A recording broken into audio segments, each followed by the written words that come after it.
아침에 전쟁 관련된 부분 때문에 갑자기 급락을 맞았기 때문에 사실 여기서 현물이 같이 지금 회복을 좀 가져간다고 하면 현물이 지금 저점 대비해서 딱 50% 정도 회복을 했거든요.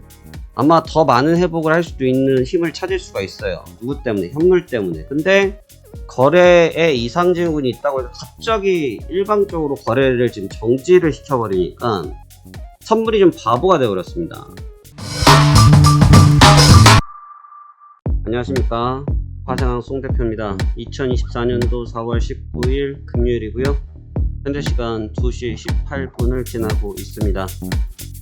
시장 상황이 상당히 날카로워지고 있습니다.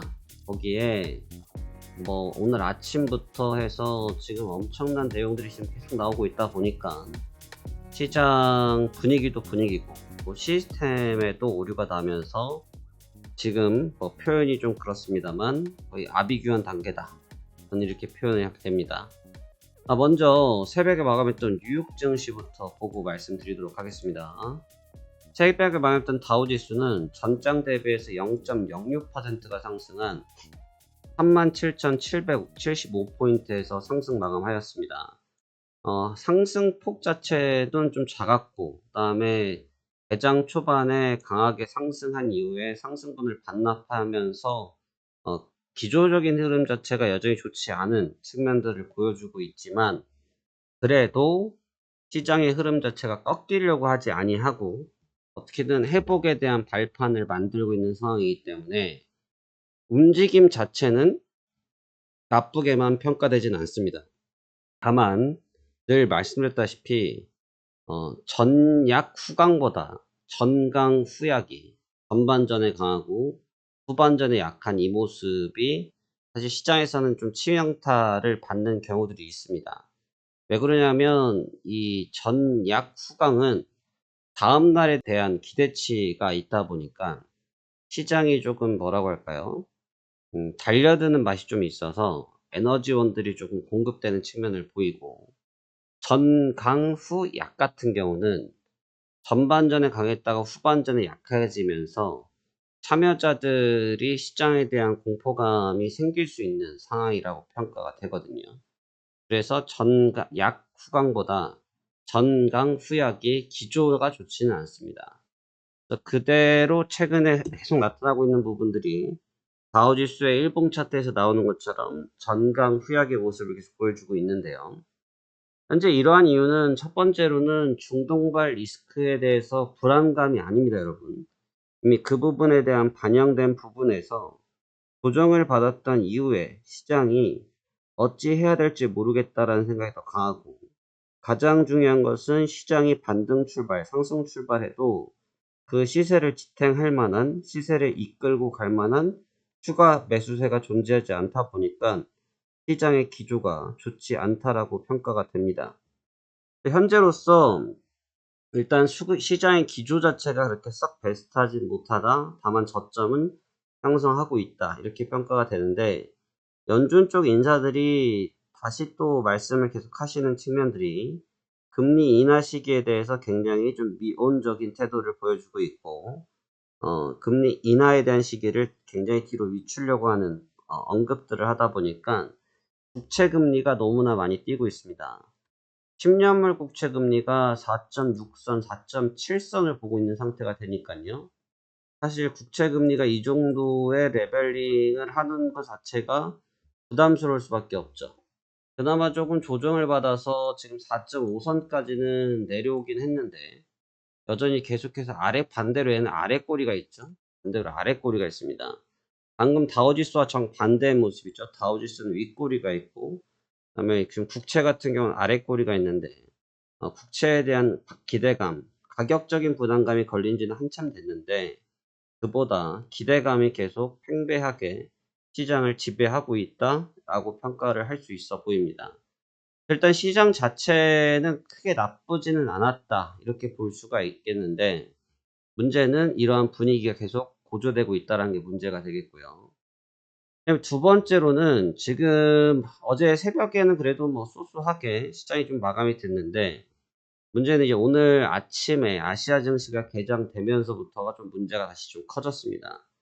아시아 증시가 개장이 되면서 시장이 조금 멋모르고 좀 빠지고 있었거든요. 특히 뭐 아시아 증시들도 하락폭이 워낙 크고요. 완전히 좀 무너진 감이 좀 있고, 국내 증시도 제가 아까 갔을 때 한 80포인트 가까이 조정을 받다가 거의 지금 절반 정도를 회복을 하긴 했습니다만, 그래도 하반기조가 굉장히 강한 상태입니다. 아시아 시장 전반적으로 분위기가 좋지 않다는데, 그 이유가 다른 이유, 미국장이 빠져서라기보다는 한참 빠지고 나다 보니까 뉴스가 나오더라고요. 이스라엘에서 이란에 대해서 특정 공간에다가 그 지역 타겟팅이 뭐 지금 뉴스로 나오는 것은 뭐 인근 뭐 공군기지 옆에 뭐 이런 얘기를 하고 있는데 아직 특별하게 적시되지는 않았고요.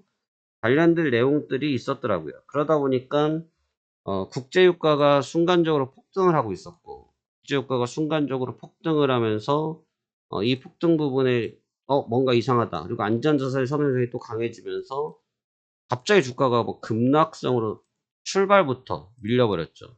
원래 이 시간에 이 정도 잘 안 움직이거든요. 이 시간에 이 정도의 변동성은 잘 안 보여주는데 갑자기 유가와 골드가 전쟁 발발, 그다음에 실제 타격이 이루어진 게 좀 충격이 컸던 것 같아요. 실제적으로 타격이 좀 떨어지다 보니까 시장이 아주 민감하게 반응을 했습니다. 또 지금 이제 그 내용은 또 이제 집중 타격도 아니고 뭐 일시적인 타격으로 마무리가 되다 보니까 상승했던 유가도 가격을 반납하고 있고, 골드도 가격을 반납하고 있고, 주가도 급락한 이후에 재차 반등하면서 V자 형태를 보여주고 있습니다.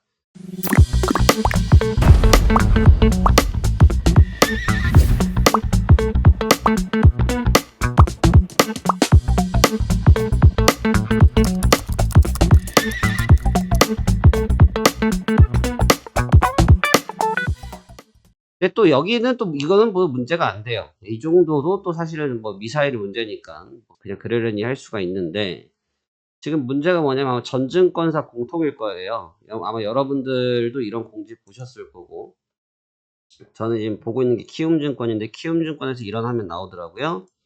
이 내용에 대해서 잘 모르셔서 설명을 좀 드릴게요. 미국 주식의 주간거래 현지거래소인 블루오션이 홍보를 했다. 오후 12시 반부터 미국 주식에 대한 거래를 조기에 종료시키겠다. 현재 거래소에 홍보를 했으니 뭐 이해 좀 해달라는 내용이고, 이 내용이 지금 이베스트에도 있고요. 이베스트에서는 그래도 이베스트가 좀 친절하게 글씨를 써놨더라고요. 시세에 이상 징후가 발견돼서 조치 중이다.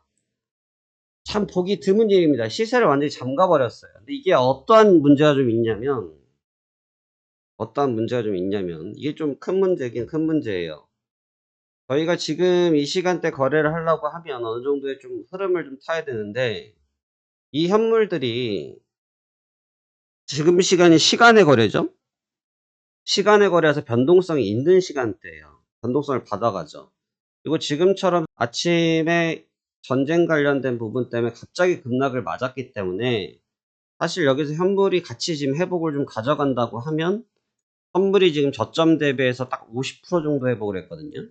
아마 더 많은 회복을 할 수도 있는 힘을 찾을 수가 있어요. 누구 때문에? 현물 때문에. 근데 거래에 이상 징후군이 있다고 해서 갑자기 일방적으로 거래를 지금 정지를 시켜버리니까 선물이 좀 바보가 되어버렸습니다. 왜냐면 선물이 현물을 끌고 다니는 게 아니고 현물이 선물을 데리고 다니는 그런 구조거든요. 그러니까 우리가 사람과 강아지를 생각하면 강아지를 산책할 때 강아지에다가 목줄 달고 사람이 그 목줄을 잡고 졸졸졸 같이 따라다니지 않습니까? 같은 개념이거든요. 그러니까 선물 당하지면 강아지라 설명하시면 되고, 사람을 현물이라 생각하시면 되는데, 원래 이제 선물이 방향성을 가려고 하면 선물들의 움직임이 나타나서 그걸 이제 힘을 좀 도와주거나 또는 반대하거나 이런 현상을 줘야 되는 시간대인데, 갑자기 거래가 정지돼 버렸기 때문에 지금 어떤 상황이 됐냐면, 강아지는 있는데 그 강아지에 특히나 이제 목줄도 달려 있는 거예요. 목줄도 달려 있어서 이건 사람이 키우는 강아지구나, 이건 사람이 키우는 개이구나라고 딱 인식을 했는데 목줄을 잡고 있었던 현물이 사라져 버린 거죠. 그럼 강아지가 저는 강아지를 키우질 않아서 잘 모르겠습니다만, 길거리에서 그럼 강아지를 그냥 냅두면 뭐 옛날 광고에 나왔던 것처럼 망부석이 되어 죽을 때까지 그 자리에 강아지가 앉아 있을까요? 쉽지 않잖아요. 어디론가 막 움직이겠죠? 그러니까 선물도 마찬가지예요. 지금 그런 상황이라고 보시면 돼요. 완전히 이게 지금 낙동강 오리알도 아니고 지금 이 상황이 좀 안 그래도 지금 분위기 자체가 상황이 심각한데 갑자기 저 종목들이 멈춰버리기 때문에 방향성을 찾기가 굉장히 어려울 수 있다. 이게 또 문제는 뭐냐면 지금 시간이 2시 반이에요. 정확히 2시 27분인데 미국 증시가 10시 30분에 개장되지 않습니까? 그럼 대략 8시간 정도가 남아있는데 문제는 시세의 완충성이 없기 때문에 이 시세가 언제 다 몰입이 되냐면 오늘 저녁 10시 반에 그냥 다 몰빵이 될 거라는, 몰빵 투자한다는 게 아니고 시세가 갑자기 몰빵으로 터져 들어올 거란 말이죠. 그럼 시세가 어떻게 되겠어요? 목줄 놔버린 강아지 마냥 어디로 튈지 모르는 상황이 돼버리는 거죠. 그래서 굉장히 좀 어이가 없습니다. 네, 좀 어이가 없고 이해가 안 되는 상황인데 아마 핑계를 대자고 하면 아마 지금 요런 내용인데 아마 핑계를 대자고 하면 오늘 아침에 너무 많이 움직여가지고 현물을 거래를 정지시켰다 할 수 있는데 그러면 서킷을 걸면 되죠. 그냥 서킷을 그냥 걸면 되는 건데 서킷이 뭐 거래 제한을 걸면 된다는 거예요. 거래 제한을 그냥 걸어버리고 일정 시간 지나서 호가를 풀어버리면 그만인 건데 호가가 이상하다고 해서 그냥 다 잠가버리다 보니까 이거는 조금 굉장히 좀 매우 난처해진 그런 상황이 됐습니다. 지금 이 구간은 방법은 두 가지가 됩니다. 방법이 두 가지가 되는데 첫 번째로는 포지션이 없으신 분들은 매매를 일단 안 하셔야 돼요. 네, 포지션을 갖고 있지 않다고 하면 매매를 안 하는 것이 저는 좋다고 생각이 듭니다. 이게 어떠한 해석이 나올 줄 몰라요, 여러분. 이 약간 그런 거예요. 영화에서 보면은 돌연변이 유전자 같이 나타날 수 있어서 어떠한 상황이 생길지 예측 불가입니다. 이거 여러분 경험을 안 해보신 분들은 몰라요. 근데 저도 거래 정지까지는 진짜 언제 봤는지 기억도 안 나요. 한번 확인해 볼 건데, 잠시 뒤에. 거래 조기 종료는 진짜 언제 한지 기억도 안 나고, 거래 정지가 됐다 풀린 적은 몇 번 봤는데, 완전 조기 종료를 하고 본장을 들어 저도 언제 봤는지 기억이 안 납니다, 지금. 근데 이게 예전 기억상 시세가 한 번에 응축되면서 그 시간대 집약되면서 거의 뭐 약간 흔히 표현하는 미친 애가 그거 한다고 하죠. 널뛰게 한다. 그 느낌 살짝 날 수 있어요. 그래서 좀 위협적일 수 있다. 그래서 거기에다가 지금 미사일을 일단 쏴버렸고 이스라엘이 미사일은 쐈는데 일단 이란은 우리 타격 없어라고 또 배짱을 튕기고 있는 상태. 한 방씩 주고 받았거든요. 정확히 말하면 이스라엘이 2대 때렸고 이란이 지금 1대 때린 상태입니다. 지금 이란이 이젠 또 가만히 있지 않을 것 같고 분위기상. 그래서 이게 오늘 새벽에 어떤 일이 생길지 모른다. 그래서 그렇게 보셔야 될 것 같고 포지션이 있으신 분들도 포지션을 최대한 빨리 일단 클리어하는 쪽에 가닥을 잡는 것이 좋을 수 있다. 그리고 해당 현물들의 시세가 아마 지금 벌써 종료라서 아마 개장이 되면 엄청나게 힘이 몰릴 수 있습니다. 제가 지금 조금 기대하는 거는 보기 종료라고 안내가 되긴 됐습니다만 거래가 한 6시, 저녁 6시, 7시 돼서 거래가 좀 풀리면 좋을 것 같아. 왜냐면 조금 먼저 소화할 것들은 소화를 하고 본장을 가는 것이 좀 나은데 일단 조기 종료라고 못을 박아버렸으니까 분위기상 풀어주진 않을 것 같습니다만 그래도 시세 정상화를 기대하는 하고 있다. 그게 오히려 낫다. 그게 매매하는 것도 훨씬 더 낫다. 자칫한 실수를 안 할 수 있다. 그래서 그렇게 보시면서 오늘 대응하셔야 될 것 같습니다. 주말을 앞뒀고요. 굉장히 좀 복잡한 내용들이 일시다발적으로 쏟아져 나오고 있습니다. 근데 이럴 때는 피하는 것도 피하는 거고 근데 항상 이런 구간들은 무조건 뭐 아니면 도예요. 굉장히 말씀드리면 이 자리는 뭐 아니면 도다. 완전히 흐름을 크게 타거나 흐름을 완전히 거꾸로 가거나 이 둘 중에 하나인데 특히나 이런 구간은 정답을 찾기가 또 쉬울 수도 있다. 그래서 그 부분을 좀 새기시면서 대응하셨으면 좋겠고 자신 없으면 그냥 쉬셔라. 자신 없는 사람들이 굳이 싸울 자리가 아니다. 지금은 선수의 영역이 되어버렸다. 그래서 이 점을 꼭 말씀드리고 싶었습니다. 그래서 오늘은 뭐 시황적인 측면보다 전쟁, 금리 이런 측면들은 간결하게 설명드렸고요. 지금 설명드렸던 부분들이 중요한데 그냥 정책상 거래가 안 되고 있어요. 이렇게 얘기하는 건 의미가 없잖아요. 지금 그 얘기 들으려고 이걸 들으시는 게 아니잖아요. 그게 중요한 게 아니고 왜 이런 일이 생겼지, 그리고 생기고 나서 나타날 수 있는 폭풍에 대해서 설명드렸습니다. 자, 그럼 이 점 잘 고려하시면서 오늘 남은 시간 대응 잘 하시길 바라겠습니다. 감사합니다. 좋은 주말 되시고요. 다음 주에 다시 뵙도록 하겠습니다. 화세양 송대표였습니다.